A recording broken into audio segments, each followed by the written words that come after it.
The screams of the child echoed through the Arcturian torture chamber as Commander Murloc pressed the electrified rod into his flesh once again, not realizing that torturing this small human boy would ignite a galactic war that would shake the very foundations of Arcturian civilization. Far from Earth, in a remote corner of the Arcturian Empire, 10-year-old Russell Rice whimpered in pain, strapped to the cold metal table. His crime was simply being born human.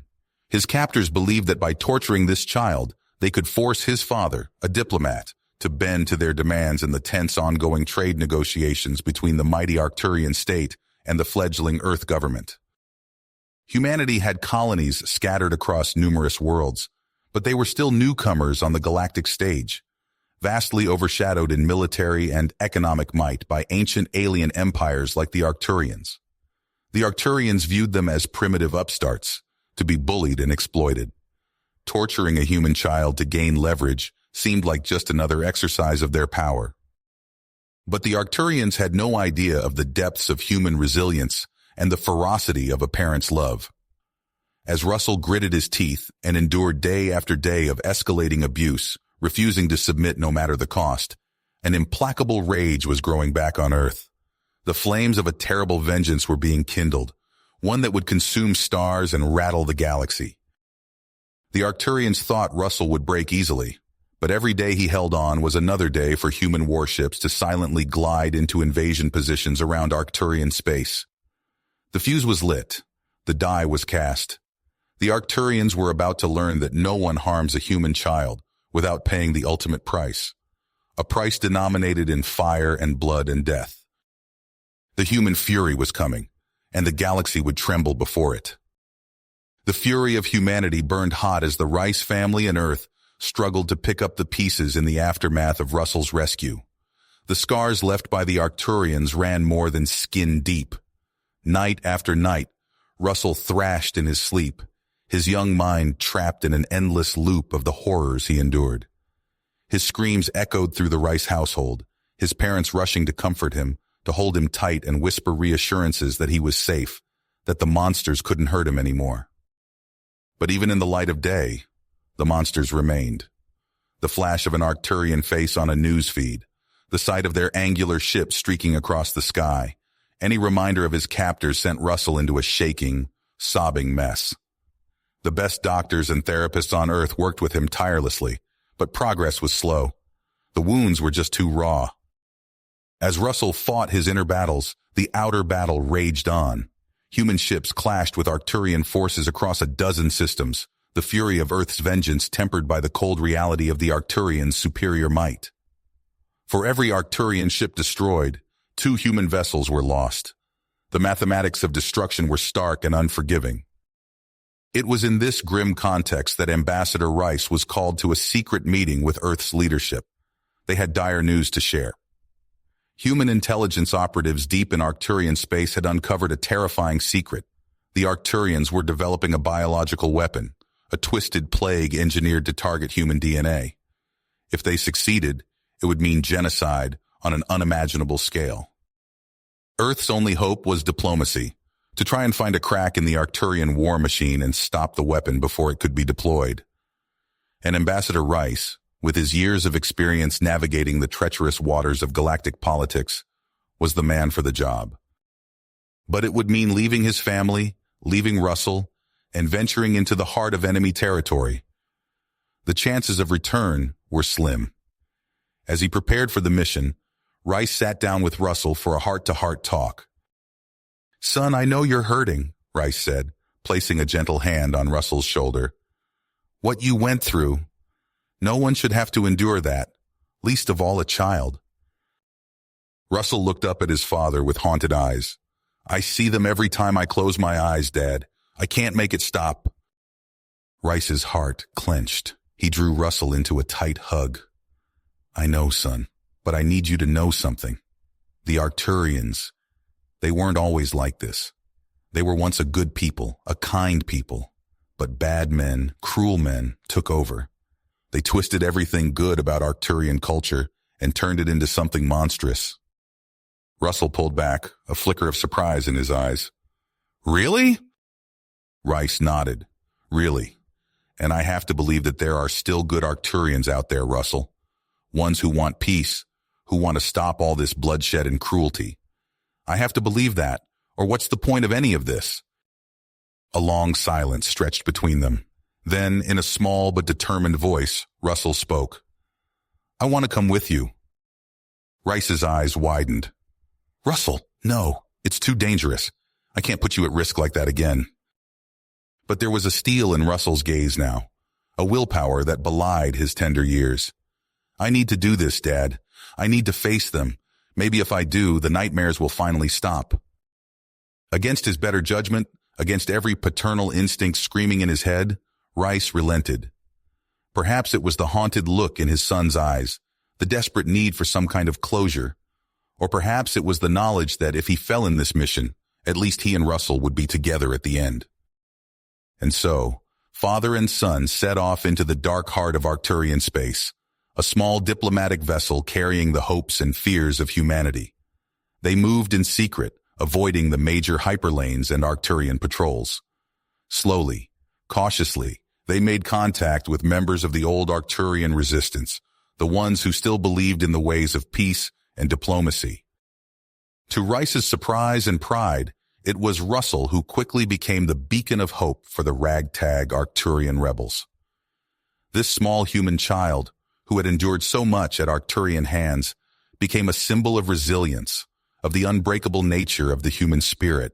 His presence among them, his willingness to forgive, to find common ground, inspired the Arcturians in a way that no speech or argument ever could. But even as the seeds of a possible peace were sown, the specter of war loomed large. The Arcturian emperor soon learned of the human mission, of this brazenly public act of diplomacy in his space. His rage was apocalyptic. He would brook no talk of peace, no hint of a return to the old ways. He would crush these human interlopers and their Arcturian collaborators without mercy. To do this, he turned to his most fearsome weapon, not a plague or a bomb, but a being of flesh and metal, a cybernetically enhanced monstrosity known whispered in dark corners of the Empire as the Reaper. Once, decades ago, he had been the Emperor's most trusted general. Now, more machine than man, he served as the Emperor's personal assassin, a merciless engine of destruction. The Reaper's orders were simple: find the humans and their Arcturian allies and slaughter them all. As Rice and Russell raced towards the bioweapon facility, hoping against hope to find a way to end this war, the Reaper followed, an implacable force of death and destruction, leaving a trail of fire and corpses in his wake. The stage was set for a final confrontation, a battle not just for the fate of humanity and the Arcturian Empire, but for the soul of a traumatized young boy, facing down the embodiment of his deepest fears and darkest nightmares. The Arcturian resistance fighters emerged from the shadows, their eyes glowing with an eerie bioluminescence in the dim light of their underground hideout. Russell stood tall beside his father, facing the alien rebels who had risked everything to oppose the tyrannical regime. "We've heard whispers of your bravery, young human," said the rebel leader, his voice a gravelly rasp. "To face down your tormentors, to come here, it gives us hope." Russell nodded, his eyes sharp with grit. "We have to stop them, not just for Earth, but for everyone." The rebels shared intelligence on the bioweapon facility, a massive underground complex buried deep within an asteroid. As they planned their infiltration, alarms suddenly blared through the hideout. "The Reaper!" a rebel scout cried out. "He's found us!" They fled through twisting tunnels, the relentless cyborg assassin in pursuit. Russell's heart pounded as they raced to their small stealth ship, barely escaping as the Reaper's energy blasts scorched the launch bay behind them. Disguised in stolen Arcturian military uniforms, Russell and the strike team approached the asteroid base. His father gripped his shoulder. "You don't have to do this," Ambassador Rice said softly. Russell met his eyes. "Yes, I do." They breached the outer defenses, but inside, the scope of the operation staggered them. The facility was a vast underground city, teeming with scientists and soldiers. As they crept through maintenance tunnels, alarms suddenly blared. They'd been discovered. Plasma bolts sizzled past Russell's head as Arcturian security forces converged. The team fought back fiercely, but they were vastly outnumbered. One by one, rebels fell or were captured. Russell watched in horror as friends he'd only just made were cut down before his eyes. Finally, only Russell, his father, and 2 rebel fighters reached the central lab. Inside, they confronted the lead scientist, a tall Arcturian with cybernetic implants gleaming on his skull. "You're too late," the scientist sneered. "This weapon will purge the galaxy of all non-Arcturian life." Before they could react, the lab doors exploded inward. The Reaper strode through the smoke, his ocular implants glowing red. "The weapon!" the cyborg assassin intoned. "Give it to me, now!" The scientist hesitated, caught between 2 threats. Ambassador Rice lunged for the containment unit, but the Reaper was faster. A blast from his arm cannon caught Rice in the chest, sending him crumpling to the floor. "Dad!" Russell cried out, rushing to his father's side. Blood seeped from the ambassador's wound. The Reaper advanced on the scientist, who cowered against his console. Russell looked from his injured father to the bioweapon, knowing he had only seconds to act. Russell's heart pounded as he lunged at the Arcturian scientist. His hands closed around the vial, but momentum carried them both to the ground. The glass shattered, spilling its contents across the lab floor. A hiss filled the air as the bioweapon vaporized. Russell's eyes widened in horror. "No! No! No!" The Reaper's metallic voice cut through the chaos. "Containment breach. Initiating lockdown." Heavy blast doors slammed shut, sealing them in. Alarms blared as air filtration systems engaged, but it was too late. The deadly pathogen saturated the room. Russell scrambled to his father's side. "Dad, we need to get out of here." Ambassador Rice coughed, blood staining his lips. "It's too late, son. We're trapped." An Arcturian scientist screamed. His skin bubbled and melted, flesh sloughing off in chunks. Within moments, he collapsed into a puddle of liquefied tissue. One by one, the other scientists succumbed. Their bodies dissolved before Russell's eyes, reduced to viscous pools on the floor. The stench of decay filled the air. "No!" Russell cried as his father's wound began to fester and spread. Rice's skin blistered and peeled away. "Dad, please, hold on!" But there was nothing he could do. Russell watched in anguish as his father disintegrated, leaving only a stain on the floor. Rage and grief overwhelmed him. Russell turned on the remaining scientists, fists clenched. "You did this! You killed him!" The rebels joined his attack, desperate for vengeance in their final moments. They fell upon the Arcturians with savage fury. In the chaos, Russell noticed movement in the corner. An Arcturian scientist cowered there, clutching something to his chest. "Wait!" the alien called out. "I can help!" Russell advanced on him, eyes blazing. The scientist held up a data cylinder. "I'm with the Resistance. This contains the antidote blueprints. You must get it out of here." Russell hesitated, torn between rage and hope. Around him, the rebels began to show signs of infection. Their time was running out. With shaking hands, Russell sealed himself in an armored hazmat suit. He took the cylinder, his last chance to make his father's sacrifice mean something.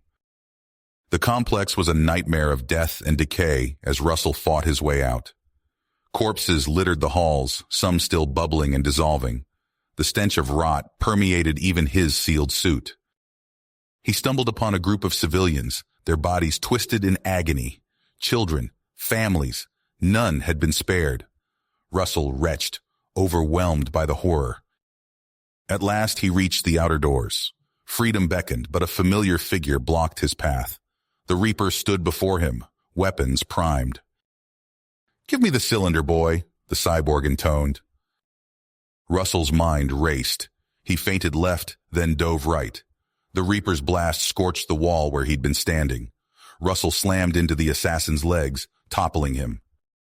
As the Reaper struggled to right himself, Russell sprinted for a nearby fighter. He sealed himself inside, frantically working the controls.